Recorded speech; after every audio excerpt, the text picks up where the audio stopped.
Anak-anak, untuk sekarang Ibu akan menjelaskan contoh soal tentang hukum kekekalan energi mekanik. Sebelumnya, Ibu ingatkan bahwa rumus dari energi potensial itu adalah M kali G kali H. Sedangkan energi kinetik itu adalah setengah mv kuadrat. V ini kecepatan. Sedangkan energi mekanik itu adalah gabungan dari energi potensial ditambah dengan energi kinetik. Kemudian satu lagi, energi potensial jadi energi mekanik itu nilainya akan selalu sama. Yang akan berubah adalah energi potensial dan kinetiknya. Kalau potensial bertambah, berarti kinetik berkurang. Kalau kinetiknya yang bertambah, potensial berkurang. Sehingga selalulah energi mekanik ini akan bernilai tetap. Nah, itulah yang disebut dengan hukum kekekalan energi mekanik. Jadi yang berubah itu potensial sama kinetiknya. Tetapi kalau dijumlah antara potensial dan kinetik, selalu akan menghasilkan nilai energi mekanik yang nilainya sama. Nah, mari kita lanjutkan ke contoh soal. Misalkan di sini ada sebuah kelapa. Nah, ini sebuah kelapa, di mana massa kelapa ini adalah 2 kg. Posisi awal kelapa itu masih ada di pohon, itu adalah di posisi A. Di mana posisi A ini berada 10 meter dari tanah. Kemudian buah kelapa ini lepas dari tangkainya sehingga dia jatuh. Suatu saat dia berada di posisi B. Nah, posisi B ini berada 8 meter dari tanah. Berikutnya jatuh lagi, terus berada dia di posisi C. Jadi ketika di posisi C diketahui bahwa kecepatan buah kelapa itu adalah 8 meter per sekon. Nah, tuh kecepatannya 8 meter per sekon. Kemudian akhirnya jatuh sampailah dia nanti di tanah yang disebut dengan posisi D. Itu data-data awal. Nah, kemudian apa yang akan kita cari nanti? Jadi yang akan kita cari adalah berapa energi potensial, energi kinetik, dan energi mekanik di setiap posisi A, B, C, dan D. Nah, mari kita akan lanjutkan. Nah, sekarang kita akan membahas untuk posisi A. Untuk posisi A. Jadi karena ada data di sini dia diketahui adalah ketinggian, maka yang bisa kita dapatkan dari posisi A itu adalah pasti adalah energi potensialnya, yaitu energi karena kedudukan dengan rumus M kali G kali H. M-nya adalah 2 kg, G-nya adalah di tempat itu Ibu misalkan 10 meter per sekon kuadrat, kemudian H adalah ketinggian, sudah dibilang tadi 10 meter. Nah, sehingga ini kalau dikalikan jadilah dia 200 Joule. Ya. Nah, kemudian untuk energi kinetiknya, nah, karena di posisi A ini buah kelapa ini masih tergantung di pohonnya, berarti secara otomatis kecepatannya dianggap kecepatannya 0 karena bendanya belum bergerak. Karena kecepatannya 0, maka secara otomatis setengah mv kuadrat. Karena kecepatannya sudah sama dengan 0, berarti secara otomatis energi kinetik di posisi A itu adalah 0. Ya, karena benda belum bergerak. Sedangkan energi kinetik adalah energi yang dimiliki oleh benda yang bergerak. Untuk posisi A, bendanya belum bergerak, secara otomatis energi kinetiknya adalah 0 karena tidak memiliki kecepatan. Berarti dari data ini kita akan dapatkan bahwa energi mekanik di posisi A itu adalah energi potensial ditambah dengan energi kinetik. Berarti 200 Joule ditambah 0 Joule, jadilah dia 200 Joule. Ya, itu untuk posisi A. Sekarang untuk posisi B, apa yang bisa kita dapatkan lebih pertama kali? Jadi kita harus selalu ingat, tadi Ibu sudah bilang bahwa nanti di semua posisi energi mekanik itu selalu sama. Yang akan berubah adalah energi potensial atau energi kinetiknya ini.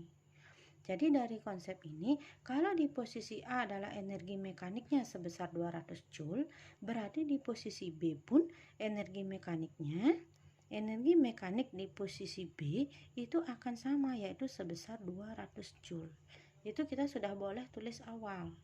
Nah, kemudian apa yang bisa kita cari berikutnya? Karena yang diketahui di sini adalah ketinggian, berarti yang bisa kita cari lebih awal adalah energi potensial. Berarti dicari dengan M kali G kali H, yaitu 2 kilogram dikali 10 meter per sekon kuadrat dikali ketinggiannya adalah 8 meter, sehingga jadilah dia 2 kali 8 16, berarti di sini 160 Joule. Nah, sekarang berapa energi kinetiknya? Berarti energi kinetik kita bisa dapatkan dengan cara energi mekanik dikurangi dengan energi potensial, yaitu 200 Joule dikurangi dengan 160 Joule. Jadilah dia 40 Joule. Nah, kira-kira apa yang bisa dicari lagi? Yang bisa dicari lagi kira-kira ketika di posisi B ini berapa kecepatannya? Nah, ketika di ketinggian 8 meter berapa kecepatannya? Ini bisa kita bongkar dari sini. Nah, dari sini. Energi kinetik sama dengan setengah mv kuadrat.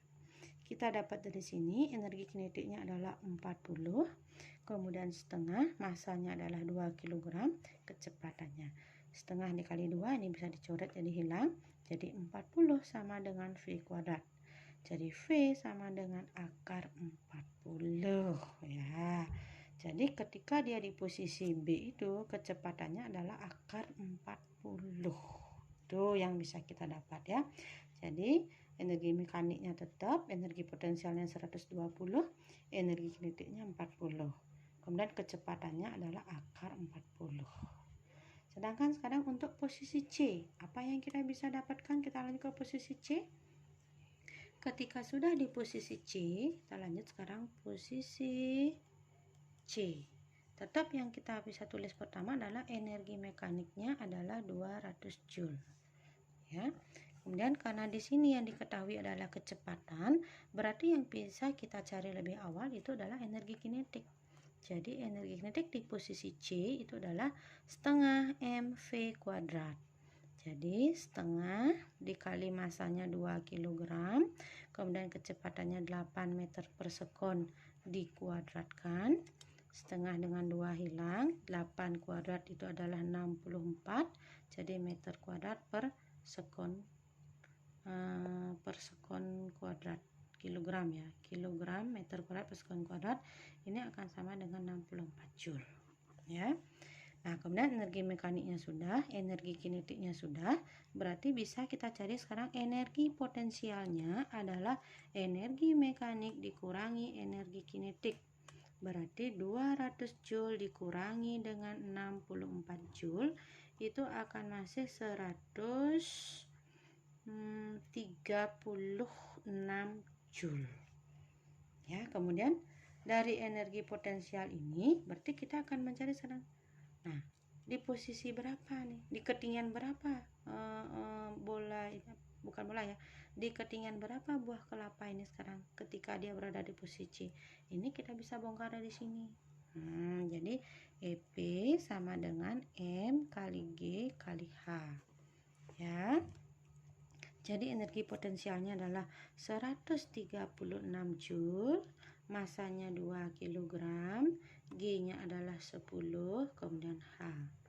Berarti di sini akan menjadi 136 sama dengan 20 kali H.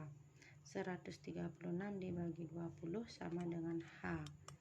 Ya, berarti H-nya akan menjadi 6,8 meter.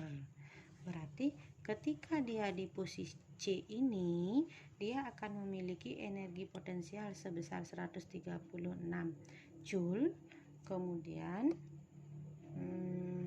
Kemudian dari energi potensial ini kita bisa mendapatkan posisinya, yaitu berada di ketinggian 6,8 meter. Nah, begitu. Sedangkan sekarang untuk posisi D, nah posisi D ini dia sudah berada di tanah. Jadi tetap yang bisa kita tulis energi mekanik sama dengan 200 Joule. Karena dia berada di posisi tanah, berarti tanpa ketinggian atau ketinggiannya sama dengan 0. Karena ketinggiannya 0, berarti secara otomatis energi potensialnya adalah 0. Ya. dasar dari H-nya sama dengan 0, berarti M kali G kali H, H-nya sudah 0, secara otomatis energi potensialnya adalah 0 Joule. Berarti energi kinetiknya sama dengan 200 Joule sekarang. Nah, berarti dari energi kinetik kita bisa tahu ketika dia menyentuh tanah berapa kecepatan yang paling tinggi di sana, kecepatan terakhir di sana, maksimum dia di sana. Jadi lagi dibuka ini EK sama dengan setengah mv kuadrat. Jadi 200. Baik, Ibu lanjutkan. Jadi di sini udah dapat energi kinetiknya 200 Joule. Berarti EK sama dengan setengah mv kuadrat. 200 sama dengan setengah kali 2 dikali V kuadrat. Hilang, sehingga 200 sama dengan V kuadrat. V sama dengan akar 200. Jadi kecepatan ketika dia berada di tanah, ketika di sini itu sebesar akar 200. Nah, energi yang di sini ini hilang kemana? Nah, energi di sini, bukti dari buah kelapa ini membawa energi adalah kalau seandainya tanah ini adalah tanah yang becek, kemudian dijatuhi dengan buah kelapa ini, maka tanah yang becek di sini akan menjadi agak cekung di sini ya. Nah, agak cekung itu menandakan bahwa energi yang dibawa oleh buah kelapa ini akan keluar untuk memukul tanah di sini. Atau paling tidak kaki kita kena buah kelapa kan sakit kan. Nah, sakit itu artinya buah kelapa ini membawa energi. Nah, begitu anak-anak ya. Jadi di sini Ibu pastikan jadi di setiap posisi baik A, B, C maupun D, energi mekaniknya adalah selalu tetap seharga 200 Joule. Yang akan berubah nanti adalah potensial atau potensial dan kinetiknya. Jadi kalau potensialnya bertambah, kinetiknya berkurang. Kalau kinetiknya bertambah, potensialnya yang akan berkurang. Sehingga kalau energi potensial dan energi kinetiknya ini ditambahkan, selalulah dia akan menghasilkan energi mekanik yang nilainya selalu sama. Sehingga itulah yang disebut dengan hukum kekekalan energi mekanik. Nah, sekian penjelasan dari Ibu dulu, semoga bermanfaat.